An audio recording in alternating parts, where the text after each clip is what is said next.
주님께서 여러분과 함께 루카가 전한 거룩한 복음입니다. 19장 11절에서 28절까지의 말씀입니다. 사람들이 이 말씀을 듣고 있을 때 예수님께서는 비유 하나를 덧붙여 말씀하셨다. 예수님께서 예루살렘 가까이 이르신 데다 사람들이 하느님의 나라가 당장 나타나는 줄로 생각하고 있었기 때문이다. 그리하여 예수님께서 이르셨다. 어떤 귀족이 왕권을 받아오려고 먼 고장으로 떠나게 되었다.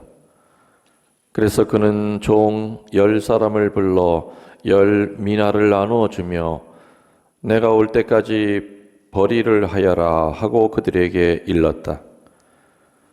그런데 그 나라 백성은 그를 미워하고 있었으므로 사절을 뒤따라 보내어 저희는 이 사람이 저희 임금이 되는 것을 바라지 않습니다 하고 말하게 하였다. 그러나 그는 왕권을 받고 돌아와 자기가 돈을 준 종들이 벌이를 얼마나 하였는지 알아볼 생각으로 그들을 불러오라고 분부하였다. 첫째 종이 들어와서 주인님의 한 미나로 10미나를 벌어드렸습니다 하고 말하였다. 그러자 주인이 그에게 일렀다. 잘하였다. 착한 종아. 네가 아주 작은 일에 성실하였으니 10고을을 다스리는 권한을 가져라. 그 다음에 둘째 종이 와서 주인님의 한 미나로 5미나를 만들었습니다 하고 말하였다. 주인은 그에게도 일렀다. 너도 5고을을 다스려라. 그런데 다른 종은 와서 이렇게 말하였다. 주인님의 한 미나가 여기에 있습니다.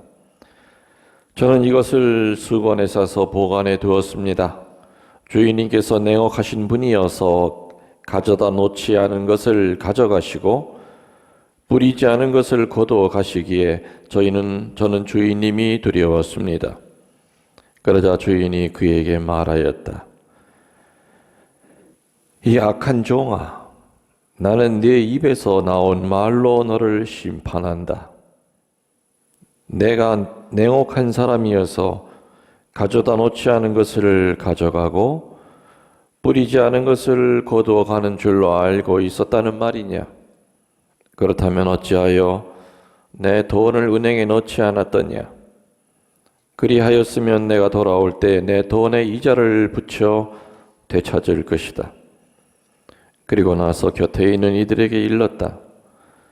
저자에게서 그 한 미나를 빼앗아 10미나를 가진 이에게 주어라. 그러자 그들이 주인에게 말하였다. 주인님, 저희는 10미나나 가지고 있습니다. 내가 너희에게 말한다. 누구든지 가진 자는 더 받고 가진 것이 없는 자는 가진 것마저 빼앗길 것이다. 그리고 내가 저희들의 임금이 되는 것을 바라지 않는 그 원수들을 이리 끌어다가 내 앞에서 처형하여라. 예수님께서는 이 말씀을 하시고 앞장서서 예루살렘을 오르는 길을 걸어가셨다. 주님의 말씀입니다.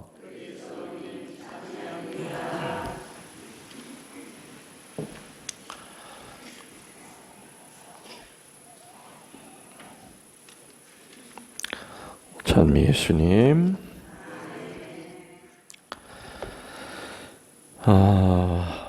성경에 화폐 이름이 등장하는 데가 몇 군데가 있어요. 오늘 미나라고 하는 화폐가 등장하고, 또 오늘 복음과 아주 유사한 복음이 마태복음 25장 14절의 탈렌트의 비유입니다. 또 데나리온이라고 하는 그 화폐 얘기도 나오고, 또 렙턴이라고 하는 단어 또 성경에 등장합니다. 성경에 등장하는 화폐는 크게 로마 화폐와 그리스 화폐로 나눠집니다. 로마 화폐의 가장 기본적인 단위는 데나리온입니다. 데나리온은 은화죠. 은으로 만든 화폐가 로마 시대 때 제일 기본적인 화폐예요. 데나리온의 가치는 지금 돈이랑 정확히 비교는 안 되지만은 어떻게 알아듣느냐면은 하루에 노동자들이 노동한 임금의 분량이에요. 그게 1데나리온이에요. 1데나리온. 성경에는 로마 화폐와 그리스 화폐가 이게 섞여서 나와요. 지금 데나리온은 로마 화폐라고 그랬어요. 그리스 화폐라고 그랬어요. 로마 화폐예요. 로마 화폐는 이 데나리온 말고도 아스라고 하는 동전이 있었고 쿼드라스라고 하는 또 동전이 있었죠. 그리스 화폐는 로마 화폐의 데나리온과 똑같은 값어치가 있는 것을 어떻게 불렀느냐? 드라크마. 이 드라크마 하나가 1데나리온, 로마 화폐 1데나리온과 같았고 역시 은으로 만들어진 그리스의 기본 화폐입니다. 그럼 오늘 복음에 미나라고 등장하죠. 10사람에게 각각 한 미나씩을 주었다. 나중에 왕이 돼서 돌아와서 물었더니 어떤 사람은 한 미나를 가지고 10미나를 만들고 어떤 사람은 5미나를 가지고 한 미나를 가지고 5미나를 만들었다. 여기 등장하는 미나 돈 이름이 아주 이쁘죠? 여러분들 닉네임 미나로 쓰셔. 그럼 돈이니까. 미나는 뭐냐? 1미나는 100데나리온이에요. 1데나리온이 하루 노동자들의 임금이라고 그랬죠. 그럼 100데나리온이면 100사람의 임금을 뜻해요. 100명이 일한 그 값이 1미나예요. 1미나. 많이 알려드리면 복잡하니까. 그 다음에 아까 얘기한 대로 오늘 복음이랑 비슷한 복음이 어디 나온다고 그랬어요? 탤런트의 비유. 마태복음 25장 14절 이하에 어떤 사람한테는 5탈렌트를 주고 어떤 사람한테는 2탈렌트를 주고 어떤 사람한테는 1탈렌트를 줬다. 신자들이 잘못 알면 이 탤런트가 그 재능을 얘기하는 줄 알아요. 탤런트는 재능이 아니라 돈의 화폐인데 무지하게 큰 돈이에요. 1탈렌트가 6,000데나리온이에요. 미나로 따지면 60미나예요. 그러니까 어마어마하게 쉽게 하면은 하루 임금 6,000명분의 값이 1탈렌트예요. 그러니까 제일 화폐에서 우리 돈으로 따지면 얼마짜리일까요? 근데 그 5만 원이랑은 비교가 안 될 정도로 큰 돈이에요. 6,000명의 그 노임이니까 그냥 굉장히 큰 돈이죠. 그래서 마태복음에는 어떤 사람에게는 5탈렌트 주고 어떤 사람한테는 2탈렌트 주고 1탈렌트 주고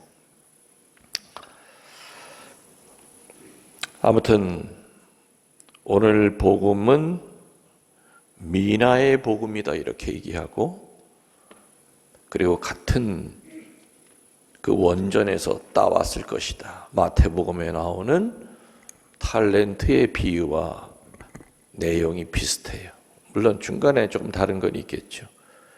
그래서 탤런트의 비유와 미나의 복음은 이름은 전부 다 돈의 화폐를 가지고 이렇게 부르지만은 그 내용은 아주 흡사해요. 자, 오늘 이 미나의 복음이죠. 오늘 미나. 오늘 이 미나의 복음이 얘기하셨던 이 장소가 어딜까요? 어제 복음이 뭐였어요? 하룻밤만 자고 나면은 어찌 그렇게 캄캄하게 기억이 안 나는지 들을 때는 모범생들인데 집에 가서 복습을 하네. 그리고 예습을 하네.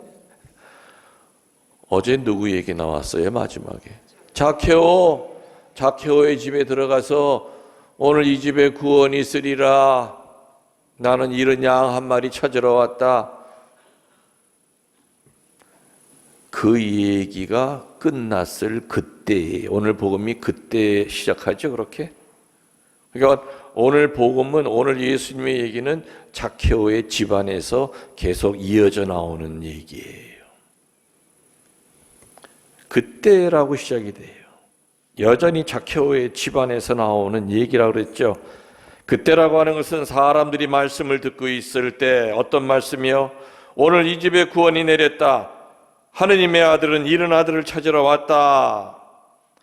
이런 얘기를 하고 난 다음이에요. 그래서 자케오의 집이 오늘 복음의 말씀, 이 미나의 복음의 말씀이 나오는 장소가 자케오의 집이에요. 예수님께서는 미나의 비유를 설명하시기 전에 왜 이 미나의 비유를 설명하는지에 대해서 두 가지를 들어서 오늘 복음에 얘기가 나옵니다. 첫 번째는 예수님이 예루살렘에 가까이 이르신 것이 첫 번째 이유고, 두 번째는 사람들이 당장 하느님의 나라가 나타난 줄로 생각하고 있었기 때문에, 이 두 가지 이유 때문에 예수님께서는 미나의 비유를 얘기하실 수밖에 없었다. 그 당시에 유대인들은 하느님의 구원은 어디서부터 시작이 되느냐? 예루살렘으로부터 하느님의 구원이 온다고 생각하고 있었죠. 근데 예수님이 지금 예리고에서 어디로 올라가시는 길이었다고요? 예리고에서 예루살렘은 걸어서 하루면 돼요. 이제 예루살렘을 앞에 두고 있는 거예요. 그 사람들은 예수님을 계속 쫓아다녔어요. 이분만 쫓아가면은, 이분이 예루살렘에 입성만 하면 우리는 해방이 될 거다. 뭔가 큰 일을 하시려고 지금 예루살렘으로 올라가시는 길이구나. 그런데다가 또 자케오의 집에 들어가서 이 집에 구원이 있으리라. 구원이라고 하는 말만 들어도 그냥 가슴이 벌렁벌렁 뛰고 있었죠. 우리 민족이 구원받을 날이 내일이면 이제 해결이 되는 거예요. 그러니까 예수님은 그걸 아셨던 거죠. 이 사람들이 지금 당장 하느님의 나라가 나타난 줄 알고 있구나 하면서 경계의 말로 니들 착각하지 말아라. 당장 하느님의 나라가 오는 거 아니야. 내가 지금 예루살렘에 올라가는 거는 영광으로 올라가는 것이, 영광 때문에, 세속적인 권력 때문에 올라가는 것이 아니다. 그걸 알려주기 위해서 오늘 미나의 복음을 얘기하십니다. 그래서 오늘 이 미나의 비유는 그 당시 사람들의 이 같은 생각 또는 기대와 같이 맞물려서 나온 복음이죠. 오늘 비유의 내용은 뭡니까, 여러분들? 어느 귀족이 왕권을 받아오려고 멀리 떠나가면서 데리고 있는 종들에게 미나 하나씩을 주고 내가 올 때까지 돈벌이를 하여라 하고 분명히 명령했죠. 미나를 주고 니들이 알아서 해가 아니라 반드시 주인이 그 종들에게 이 미나 가지고 돈벌이 하라고 분명히 가르쳤어요. 근데 이 귀족이 왕권을 받으러 간 사이에 이 귀족이 왕이 되는 걸 싫어하는 사람들이 있었어요. 그래서 사절을 보내서 미리 보내가지고 왕권을 주지 말라고 했어요. 그런데 줬어요, 안 줬어요? 줬어. 그리고 왕권을 받으러 갔던 귀족도 그 얘기를 들은 거예요. 내 백성 중에 어떤 놈들이 나 왕 못 되게 하려고 나보다 앞서서 벌써 로비하고 정치를 했다고 하는 얘기를 들었죠. 왕이 됐잖아요. 그렇죠. 돌아올 때부터 내 이놈들 가만 놔두나 봐라. 그죠? 가만 놔두나 봐라.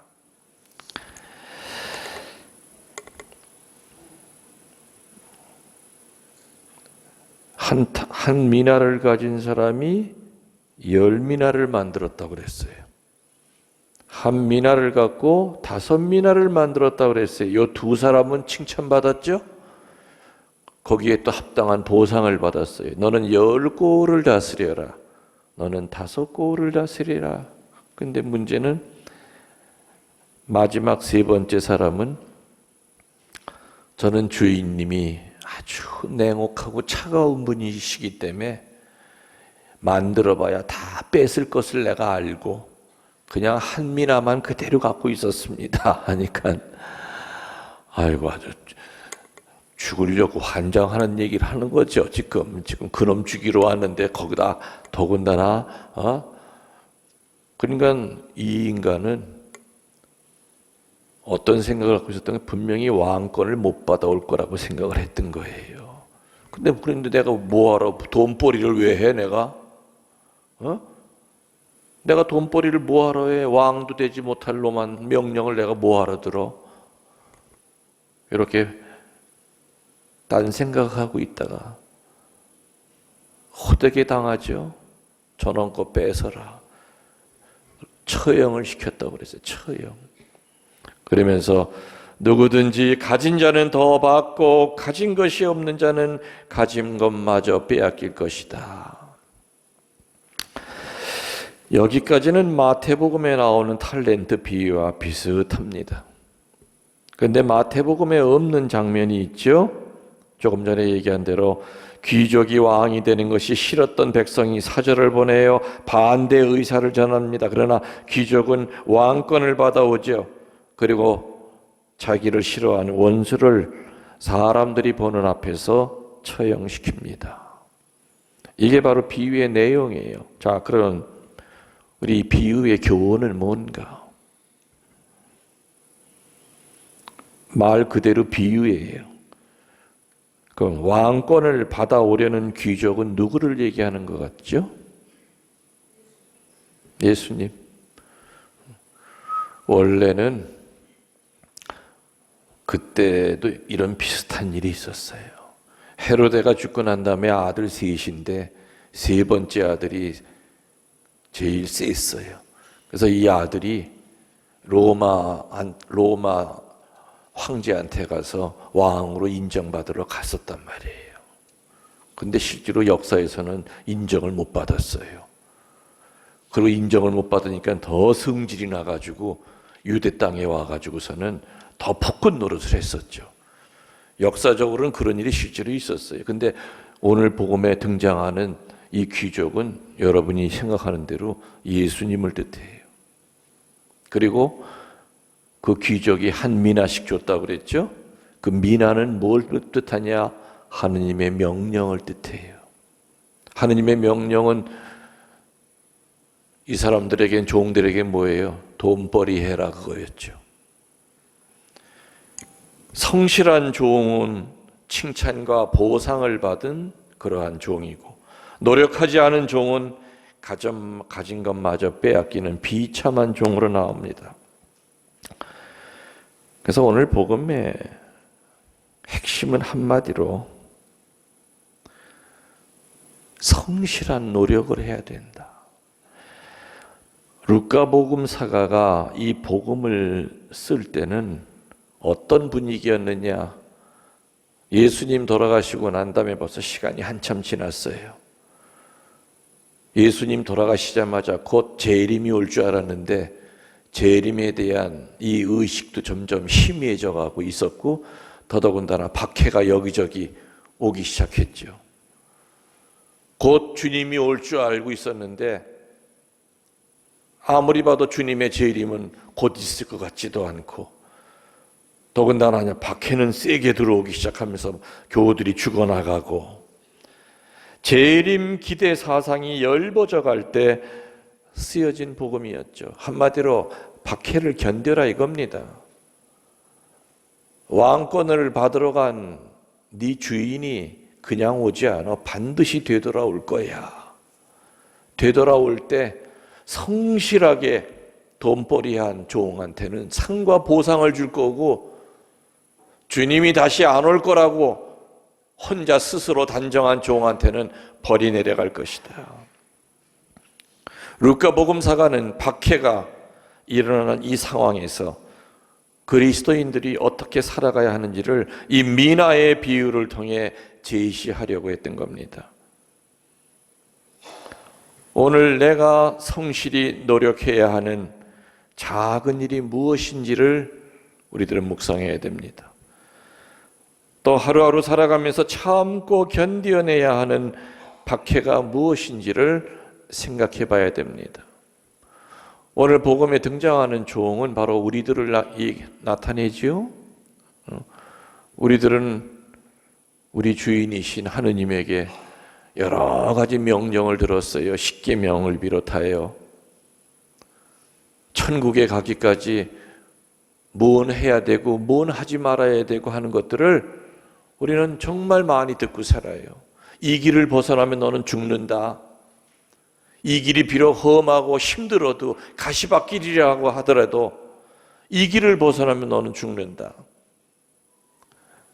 하느님의 명령을 따른 성실하고 착한 종들은 나중에 상을 받을 것이지만, 지금 비록 박해가 이렇게 일어나고 당장 오실 줄 알았던 예수님의 재림이 이렇게 늦어지더라도 니들 마음 흩어뜨리지 말아라. 그리고 떠나가실 때 우리에게 해주신 말씀 조금이라도 의심치 말고 우리는 지키고 살아야 된다. 루카복음사가는 바로 그거를 강조하고 싶었던 거였죠. 탈렌트의 비유도 똑같아요. 내용은 사실은 거기는 귀족이 아니라 어떤 사람이 길을 떠나면서 어떤 5달란트를 주고 2달란트를 주고 1달란트를 주고 떠났다. 미나라고 하는 거, 달란트라고 하는 것은 쪼잔한 동전을 얘기하는 게 아니죠. 큰 돈이에요. 달란트는 더 큰 돈이에요. 한마디로 뭡니까? 우리들, 이 종인 우리들에게 엄청난 은혜를 주시고 떠났다, 그 뜻이에요.